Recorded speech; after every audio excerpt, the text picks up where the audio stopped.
আচ্ছা, একটা কথা ভাবুন তো, একটা মানুষ কতটা জঘন্য হলে মৃত মেয়ের লাশ দেখে নিজের যৌন চাহিদা মেটাতে পারে?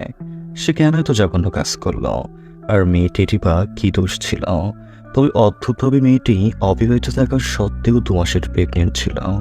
আর সে প্রেগনেন্ট থাকা অবস্থাতেই তাকে মেরে ফেলা হয়েছে। শুধু তাই না, এই মুভিতে দেখানো হয়েছে একটি সুখী দম্পতিকে নিঃসন্তান থাকায় কতভাবে কষ্ট পোহাতে হয়। আজ আমি আপনাদের সাথে এমনই এক ভয়ঙ্কর সায়েন্স ফিকশন মুভি নিয়ে আলোচনা করব। মুভিটির নাম কালপুরুষ।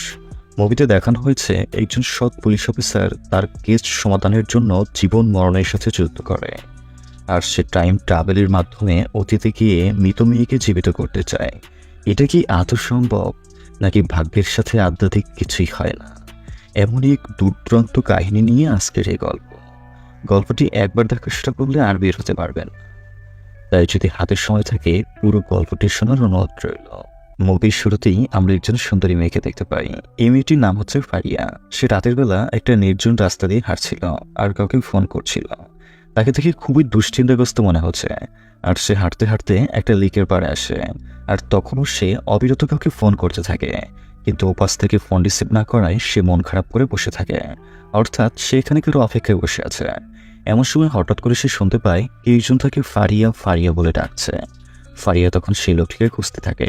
আর ঠিক তখনই পিছন থেকে একজন মাস্ক পরা লোক এসে ফারিয়ার গলায় ছুরি বসিয়ে দেয়। আর অতিরিক্ত রক্তক্ষরণে ফারিয়া সেখানেই মারা যায়। এরপর সে মাস্ক পরা লোকটি ফারিয়ার শরীর থেকে সমস্ত জামাকাপড় খুলে ফারিয়াকে উলগ্ন করে ফেলে। আর তারপর সে হস্তমৈথুন করে ফারিয়ার শরীরের ওপর স্পাম ফেলে দেয়। এই লোকটি কেনই বা ফারিয়াকে এত নৃশংসভাবে খুন করল? আর কেনই বা ফারিয়াকে মারার পর তার সাথে এত নোংরা কাজ করলো? আর এই লোকটি বা কে? এরকম রহস্য রেখেই গল্প এগোতে থাকে। পরের দিন সকালবেলা সেখানে পুলিশ আসে। আর এই খুনের তদন্তের দায়িত্ব পড়ে ধানমন্ডি থানার এসআই মিরাজের ওপর। সেখানে সে মিরাজ দেখতে পায় ফারিয়ার উলগ্ন দেহটা সাদা কাপড় দিয়ে ঢাকা। তাই সে তার সরকারি অফিসার শফিককে জিজ্ঞেস করে কাপড়টা কি দিয়ে গেছে।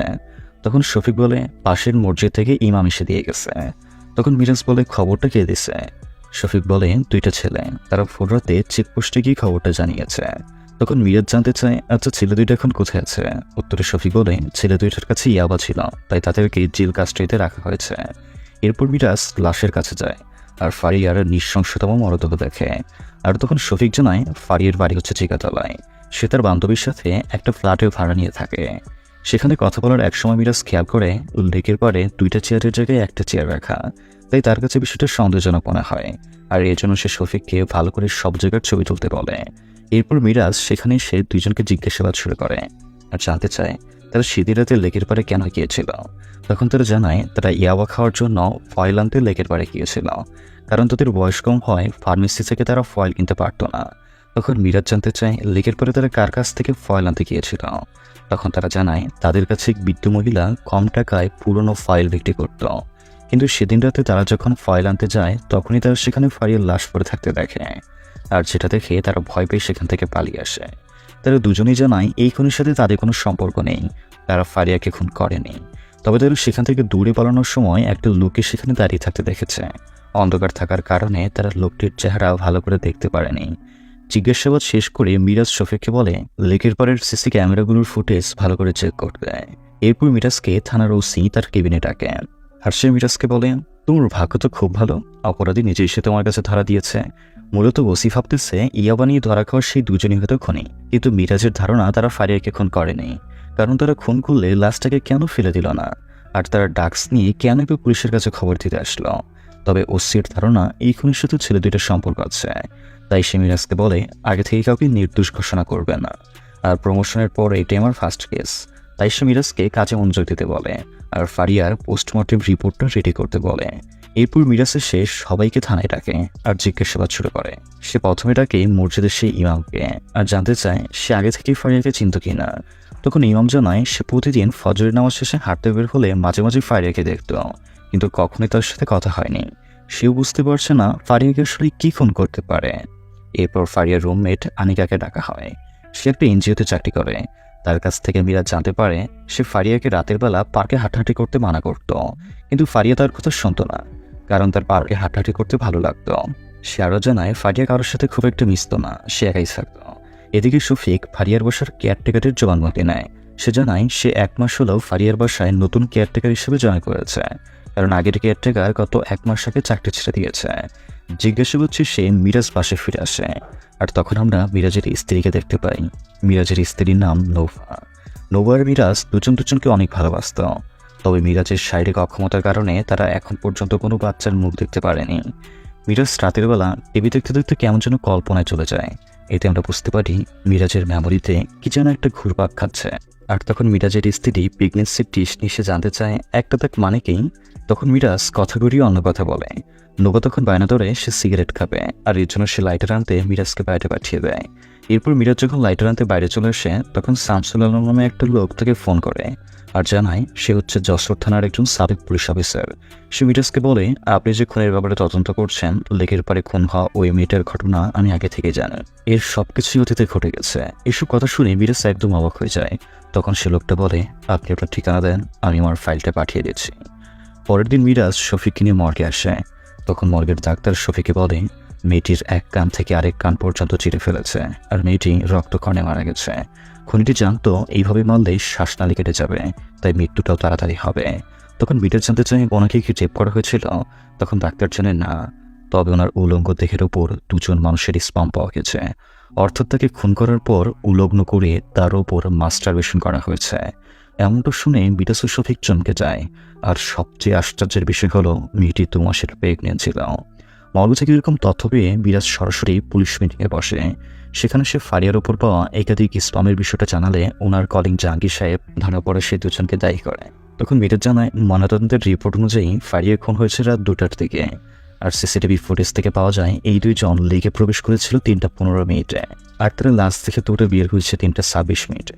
অর্থাৎ এই মাত্র 11 মিনিটে তাদের পক্ষে খুন করে উলঙ্গ করার পর মাস্টারবেশন করাটা অনেকটাই ডিফিকাল্ট।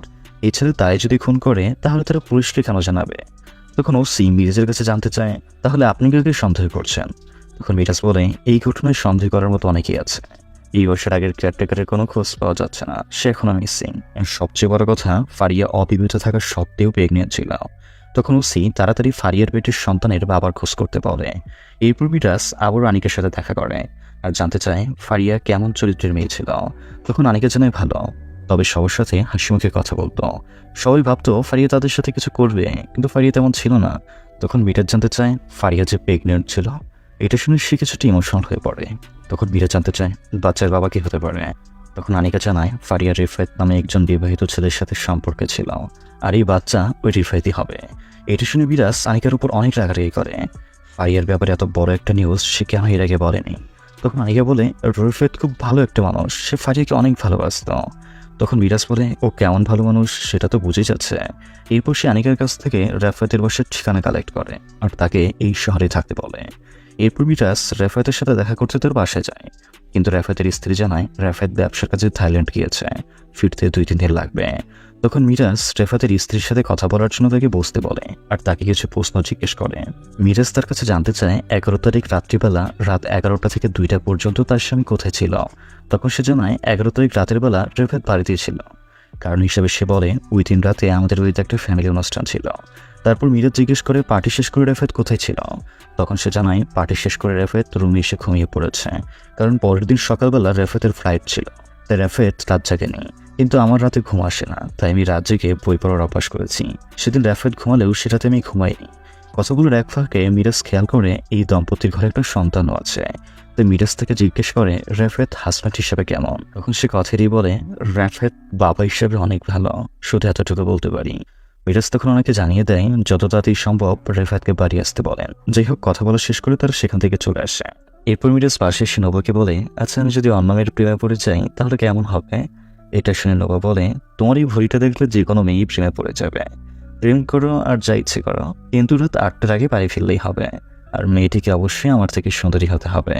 তখন মিরাজ উত্তর দেয়, তোমার থেকে সুন্দরী আমি কোথায় পাবো। নোভা তখন মিরাজের এমন উত্তর শুনে খুব খুশি হয়। মূলত মিরাজ বুঝতে চাচ্ছে ঘরের সুন্দরী স্ত্রী থাকা সত্ত্বেও বাইরে পরকীয়া করলে স্ত্রীর প্রতিক্রিয়া কেমন হয়।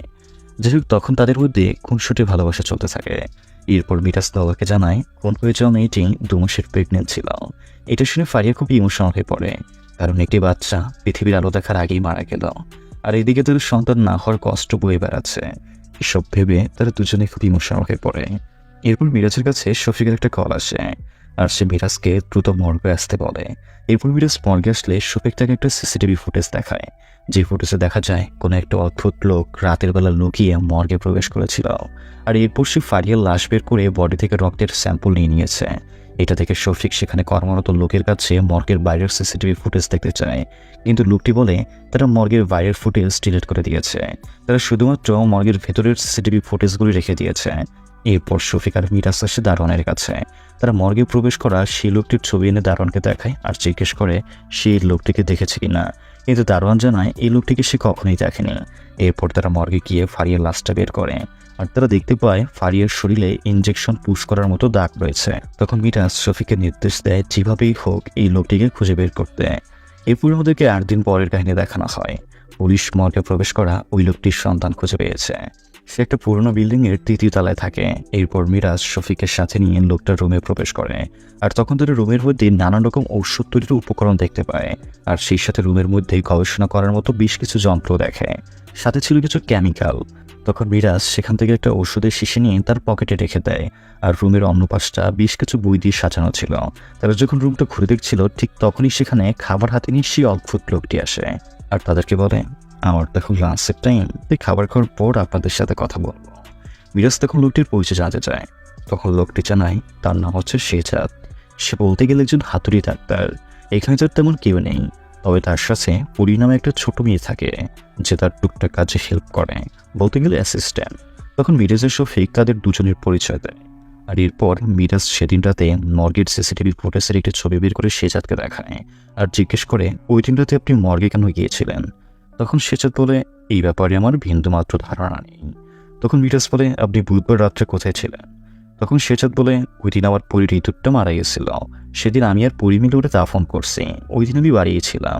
এরপর মিরাজকে ফোন করা সেই শামসুল আলম থানায় আসে, আর সে 1968 সালে যশোরে ফেরিঘাটে ঘটা একটা খুনের কেসের ফাইল মিরাজের হাতে দেয়, যে খুনের শিকার হয়েছিল একটা মেয়ে, আর তার লাশটাও মৃত্যুর পর উলঙ্গ অবস্থায় পাওয়া গিয়েছিল, ঠিক যেমনটা করা হয়েছে ফারিয়ার সাথে। মিরাজ যখন ফাইলটা ঘেটে দেখছিল তখন সে ফাইলের মধ্যে শেজাদের ছবির একটা পোর্ট্রেট দেখতে পায়, আর এটা দেখে মিরাজ একদমই চমকে যায়। তখন সেই লোকটি জানায় 1968 সালে ঘটে যাওয়া সেই খুনের তদন্ত করতে এই লোকটি আমাকে সাহায্য করেছিল। এটা শুনে মিরাজ আরও চমকে যায়, আর ভাবতে থাকে 1968 সালে ঘটে যাওয়া খুনের সাথে এই খুনের কি ঘটনা। আর এই প্রশ্নের সমাধান খুঁজতে তারা শেজাদের সাথে দেখা করে।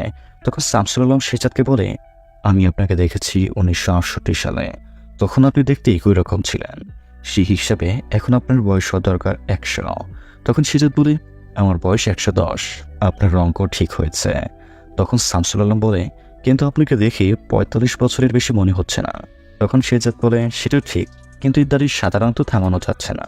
তখন শামসুল আলম বলে আমার প্রথম কেস যশোর রোড দিয়ে বেনাপোল ক্রস করছিল, মাঝ নদীতে আমাদের ফেরিটা আটকে যায়, একটা মেয়ে খুন হয়, ঠিক একইভাবে ওনার সাথেও এমনটা ঘটে, সেই কেসে আপনি আমাকে সাহায্য করছেন।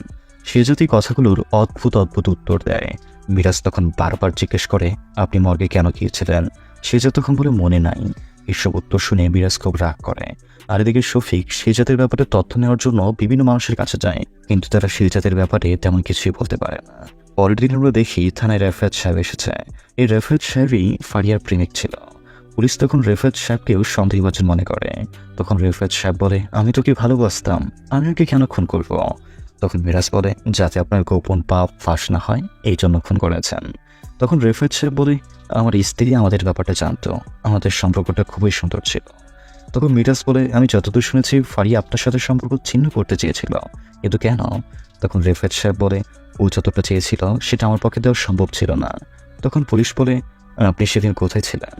তখন রেফায়েত সাহেব বলে বাড়িতে সেদিন অনুষ্ঠান ছিল, আর সেদিনও আমাকে সারাদিন কল দিয়েছে, আমাকে লেকের পাড়ে যেতে বলেছিল, কিন্তু বাড়িতে অনুষ্ঠান রেখে আমি বের হতে পারিনি। এরপর মিরাজ জানায় ফারিয়া তো 2 মাসের প্রেগনেন্ট ছিল। এমনটা শুনে রেফায়েত সাহেব খুবই ইমোশনাল হয়ে পড়ে। এরপর পুলিশ তাকে ছেড়ে দেয়। তারপর মিরাজ শফিককে জানায় এই কেসে এই প্রথম কাউকে মন থেকে কষ্ট পেতে দেখলাম। তখন শফিক বলে লোকটা আসলেই হারামজাদা, বউ রেখে অন্য নারীর সাথে কি সব করে বেড়ায়। যাই হোক, তারপর মিরাজ বলে শেজাদের কোনো তথ্য পেলে। তখন শফিক বলে না স্যার, ওর জন্ম, স্কুল, এলাকা, হসপিটাল কোথাও কোনো তথ্য নাই, লোকটা মনে হয় হাওয়া থেকে বেশি আসছে। এরপর মিরাজ আবারও শেজাদের সাথে দেখা করতে আসে। তখন মিরাজ তাকে সত্যিটা বলতে বলে, কিন্তু শেহজাদ বলে, আপনার মনে তো কোনো বিশ্বাস নাই,